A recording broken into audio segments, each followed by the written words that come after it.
Oh, so here we are. What is this? Friday. It is Friday again. March 13th, I believe. 14th, 15th, 16th. Yes. So it is March 13th, Friday. Only a couple more days before we are on the road. So quickly time goes. So we have Saturday, Sunday, and then Monday morning we take off. And it is, I'm not really sure if it's feeling real quite yet. It's getting closer to feeling real, but I'm not sure if it's perfectly real. It was weird today. We had the person that's going to be house sitting. They came over, and we were showing them through everything. And it was like it's that weird point when you start handing over things to other people. Because it's, there's this point where you have these ideas in your head, and all you do is you dream about those ideas, and you think about those ideas, and you make believe about those ideas. But they're still ideas, right? No, you don't get that scared about them, you don't get that concerned about them, because it's just kind of a fantasy land, right? Thinking about being in the Grand Tetons, or thinking about going to Charleston, South Carolina, or thinking about the first day of hauling this thing down the road, that's only a thought process. You're simply just thinking about that. It's not too bad. Whereas, once you start actually doing the actions to get you going down the path, that is what makes you a little bit concerned. Talking about leaving for a year, talking about that is cool, that is exciting. I could spend forever talking about it because there's no real downside, there's no real concern. On the other hand, once you've already told somebody that they have your house for a year, you can't just say never mind. This is one of the reasons why I so dislike people who talk all the time. I don't mind if you talk all the time and you make it clear that you're just a talking person. But people who talk all the time and act as if they will do something, but they never do, that's one of the reasons why I don't like those people very much. Because when you're talking about things, you can talk about whatever the hell you want. If you're not actually going to do it, if you're not actually going to put your ass on the line for anything, you can talk and talk. But if you're actually going to go out there and do it, it changes. It changes how you look at everything and how you feel about all the stuff. So we had the house sitter come, and so in 2.5 days they will be handed the house. It will be their house for a year, and this will be our house for a year. I hope this isn't an stupid decision. I really do. I think it'll be a good decision. I'm excited about it. Again, the more and more my wife and I are in this little thing, the more excited we are. But that could change. That's one of the things. When you're dealing with the real world, when you're actually going out there and doing something, you realize that what seems very exciting right now could turn very bad very quickly. But so far, right now, we're very excited, and we're just wrapping up. We're doing those final things to get ready to go. So we had the house sitter here today. We had the construction people here today, so I had a lot of work done on my house in the fall. Some of the things that were done on my house weren't the correct things to be done on our house, so we only found out about that recently. So they came, and hopefully they will have fixed those issues now. Their second or third time being here to fix the same damn problem. Hopefully that's done. So we got the house sitter done. We've got the construction work on the house done.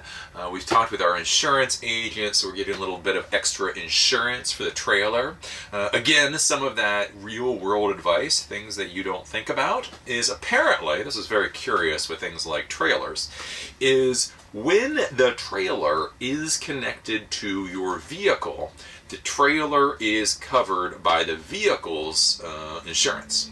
So if you are parked and somebody hits your trailer, if you're parked and your trailer is connected to your vehicle and somebody hits your trailer, then you can claim it from the insurance. If, on the other hand, the trailer is just sitting there and the car is disengaged, or the vehicle is disengaged from the trailer, and the trailer gets hit, you're ass out of luck. So, one of those weird, curious things in life, one of those weird, legalistic things. So, if your trailer is connected to your vehicle, it's covered by the insurance. If it's not connected to the vehicle, it's not covered by the insurance.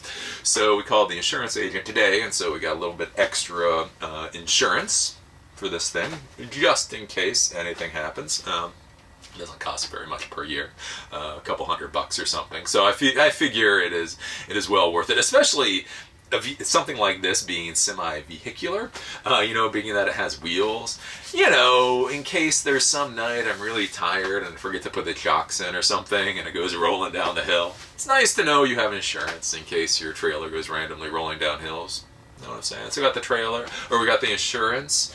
And otherwise, again, just kind of cleaning up. It's amazing how much little stuff there is to clean up and get organized and wash and... there's all these things. They just pile up over years, and they're just the small things. Like yesterday, I took all the fluorescent light bulbs to go get recycled, and you don't think about going and recycling fluorescent light bulbs. You keep just kind of tossing them into a corner, and that corner gets more and more fluorescent light bulbs in the corner. But you don't really think about it because you got a whole big house, and what do you really care about that little corner? But then there comes that time to actually clean out those fluorescent light bulbs, and you're like, ooh, wow. This is a lot of fluorescent light bulbs to be dealing with. So yeah, not a whole lot. Again, like I said, today, not a whole lot that is exciting. The main thing here is it's gotten cold-ish again. It got cold-ish again, so it was only like 45 degrees. It's weird how it goes with temperature. So not that long ago it was freezing. It was like 15 degrees. And I would have been so happy if it had been 45 degrees. Now that we've gotten used to like 55, 60 degree weather for a couple of days, now that it came back down to 45 degrees, it's like, oh, it's so cold. It's so cold I didn't even go to my afternoon run today because I was just feeling like blah, blah. But yeah, just cold and blah. My wife has been packing stuff into the travel trailer. She's been bringing in all of her clothes, and I've got things like her boots and all that kind of stuff in here, making sure it all fits. Pleasantly surprised, it seems like we are going to have more than enough room. Looking at a little travel trailer like this, we were worried we may not have enough room for all of our stuff, especially going from a big house down to this. But surprisingly, it seems like there's going to be more than enough room. She's got almost all of her clothes and stuff in here, and I've still got quite a bit of room left to put my stuff in here. So feeling good about that. From a technological point of view, it is something curious to think about, and how the modern world is changing, and how with the way the modern world changes and technology changes, how that affects other things that you may not think about, such as things like real estate. I was talking with my wife about this, and it's amazing to me how few material possessions I have to bring for this trip, and it's really not. I have few material possessions to bring because I'm somehow not materialistic, but because so many of my devices now do so many things that would have required so many items in the past.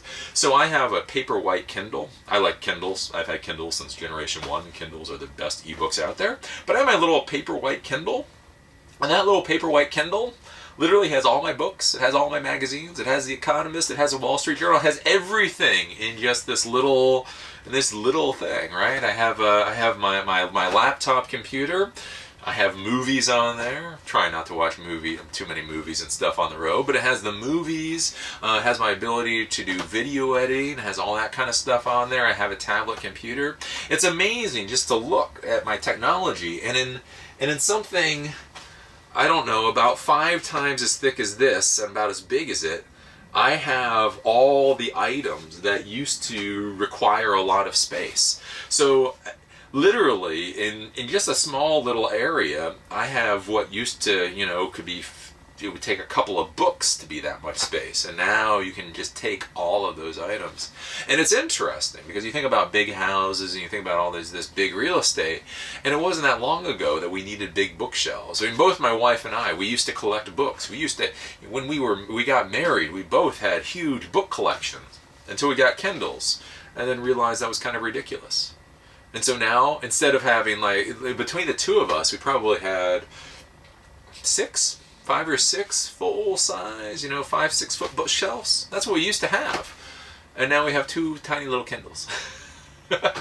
Funny thing to think about with the modern world. And again, this is something that I try to explain to the people who watch my technology channels, about how technology interacts with the world and with business in unexpected ways. So when you look at a Kindle, you may think about how that will change the publishing industry. When you look at Kindle, you may think about how that may change so that writers have the ability to get published when they didn't have the ability to get published before. When you look at that Kindle, you may look at a lot of things, but one of the things that you may not be looking at is the fact that if people start owning Kindles, then fundamentally they will need smaller houses.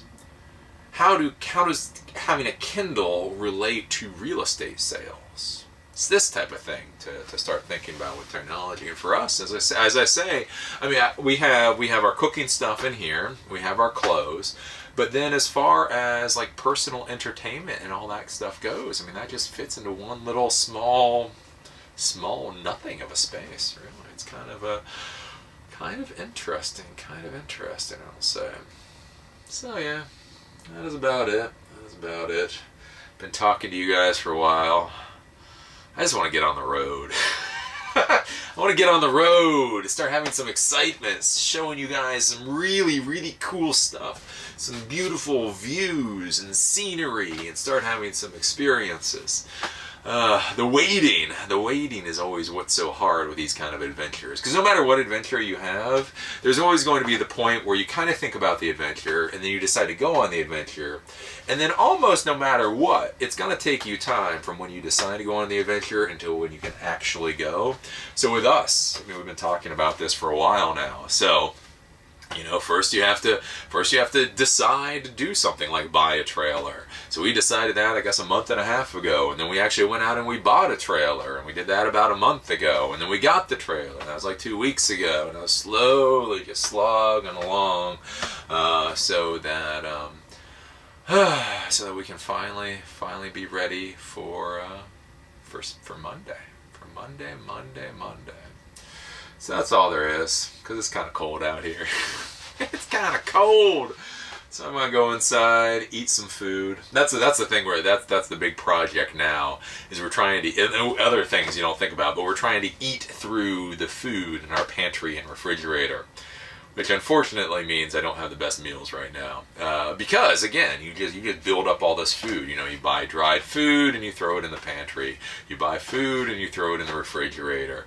And it's funny how all these things kind of build up because you don't really think about having to get rid of them or consuming them. And then with something like this, you start getting closer and closer and closer, and you say, "Oh, I actually have to eat all that stuff." So Eli is gonna have turnips tonight.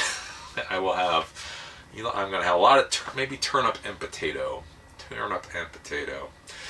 Not the best of meals I would go for, but we have turnips and potatoes we have to eat. So turnips and potatoes will be what's eaten, I think. So yeah. So with that is about all I have to say. See you guys tomorrow. We are another day closer to the great adventure actually starting.